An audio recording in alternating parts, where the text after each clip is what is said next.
Continuamos ahora con la última exposición. Las doctoras Amalia Fernández Balvis por el Ateneo Bonaerense y la doctora María Julieta Campodónico por el Ateneo de Estudios del Proceso Civil de Rosario.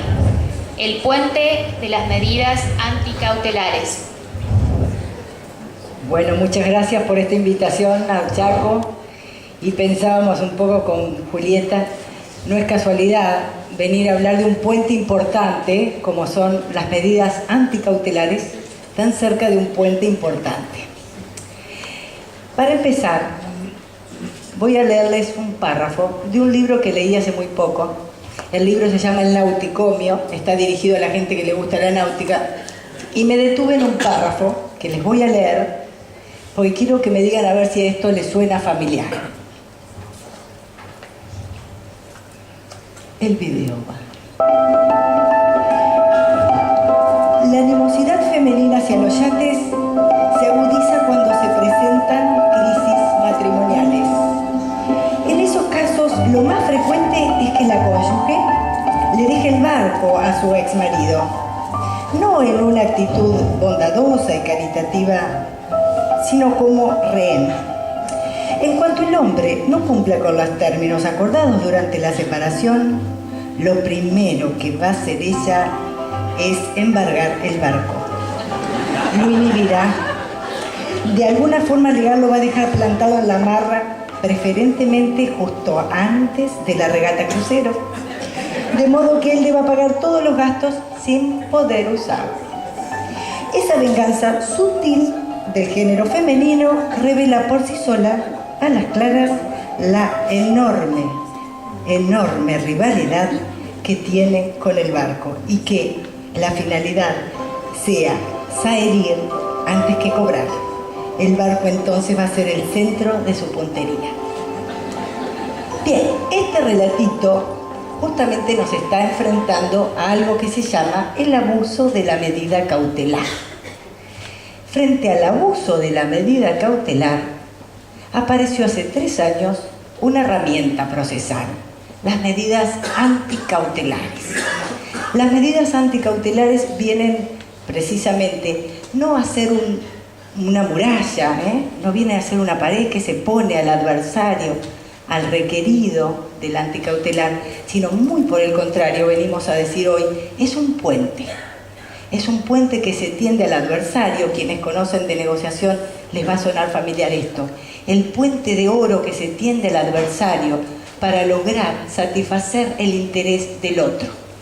Y en este caso para que no le lleven el barco aún.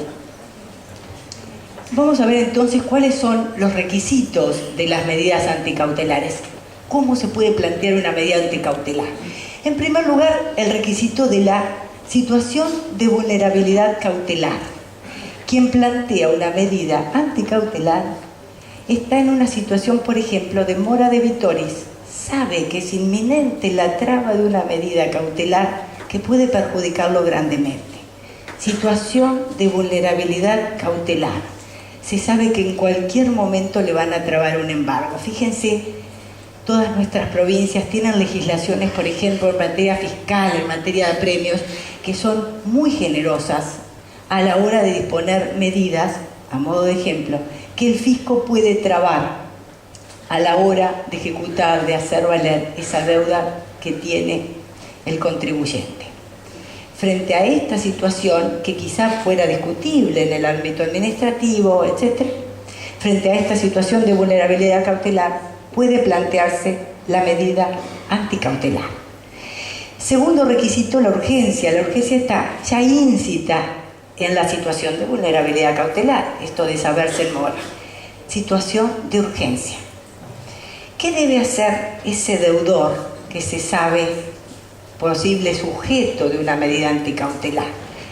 Se dirige al juez competente, que será el juez de su domicilio, porque es él el que tiene la urgencia, en el fuero civil o contencioso administrativo para la provincia que lo tenga en la primera instancia, según sea la persona del demandado, y le ofrecerá los bienes suficientes para garantizar esa deuda que se le podría llegar a ejecutar o que podría ser materia de la medida cautelar. bienes suficientes de su patrimonio. Esto quiere decir que IVA, con una evaluación fiscal o con una tasación de ese bien, con esto completará su escrito de medida anticautelar. Y asimismo con un certificado de dominio, por ejemplo, que acredite las condiciones registrales en que se encuentra ese embargo, por ejemplo, que está libre de cualquier otra medida. Pero el requisito fundamental es que lo haga antes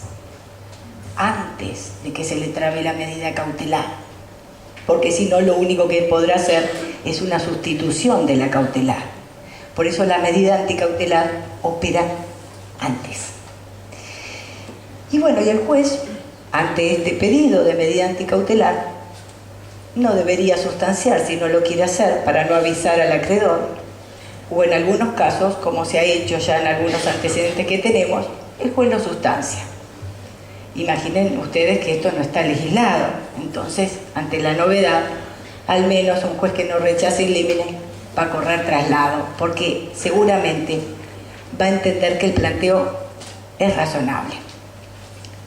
Corre entonces traslado, dicta la resolución, y esa resolución que se dicte puede ser, por supuesto, sujeta a los recursos ordinarios, pero en el caso de incumplimiento caben las sanciones penales, civiles y, por supuesto, la nulidad de cualquier medida cautelar que se dicte a contrario. ¿Por qué? Porque ya está un juez que previno y que ha cautelado suficientemente con los bienes ofrecidos por este que plantea o requirente de anticautelar. ¿Se entiende esto? Entonces, los requisitos son sencillos, son estos. Si tuviéramos que decir, a ver, ¿cuál es la naturaleza? Eso que en el grado tratábamos de sacar a un costado. ¿Cuál es la naturaleza de estas medidas anticautelares? La naturaleza es justamente la de la medida autosatisfactiva, esta que habló la doctora Pauletti. La medida autosatisfactiva. Y es el ejercicio de la jurisdicción preventiva. Esto patentiza lo que es la jurisdicción preventiva en su máxima expresión, la acción preventiva. Y si tuviéramos que hablar de algo que me gusta mucho, es el tema de los principios procesales. ¿Cuáles son los principios que sustentan, que apuntalan a esta medida procesal? Nada más y nada menos que el principio de moralidad, porque piensen que estamos proscribiendo un abuso cautelar, y el principio de colaboración. El principio de colaboración. Por eso hablamos de puente, colaborar con el otro, porque en definitiva se le está cortando el camino, se le están dando los bienes suficientes que garanticen. Por eso entonces hablamos de puente. Y esta colaboración y estos principios ya hoy encuentran el apuntalamiento en el artículo 10 del próximo, el Código Civil y Comercial, que nos regirá a partir del 1 de agosto, porque este artículo 10 dice que el juez ordenará las medidas necesarias para evitar el ejercicio abusivo o la situación jurídica abusiva. Esta es la base en el derecho de fondo de las medidas anticautelares. Cada vez que venimos a estas reuniones, todos nosotros venimos y planteamos un leading case, ¿no? Esto pasó en Pardo, esto pasó en Fornerón. Es decir, venimos a hablar del leading case. El leading case, nosotros sabemos, es ese que consagra al juez, la Cámara tal resolvió esto, la Corte, el juez tal. Este es el laurel de ese juez. Pero atrás de esa resolución lucida y que todos citamos, lo sabemos todos, hay el trabajo de un abogado. Un abogado que se anima a hacer un planteo, que lo fortalece en sus fundamentos, en sus argumentos, en el escrito donde lo postula. Un abogado que estudia el caso y que se anima a jugársela. Por eso me pareció rico, desde el punto de vista técnico, que me acompañara la doctora Julieta Campodónica, del Ateneo de Rosario, porque la doctora Campodónico formó parte del estudio jurídico que planteó la primera medida anticautelar en su estado puro, así como los digo, con carátula medida anticautelar. Y entonces digo, qué interesante que Julieta nos cuente a ver qué pasó atrás, el backstage de la anticautelar. Buen día. Bueno, básicamente se presenta en todos los casos planteados, había varios puntos en común, porque hubo más de un planteo.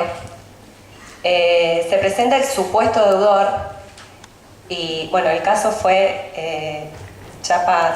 Centro de Chiapas Rosario contra API. Se presenta el supuesto deudor, y digo supuesto porque se encontraban transitando la vía administrativa. Había recursos interpuestos pendientes de resolución. Independientemente de ello, había habido otros casos en donde, estando en la misma situación, ejecutores fiscales, haciendo uso de las facultades que le otorga el Código Fiscal, habían embargado las cuentas corrientes de esta gente. ¿Qué es lo que pasa?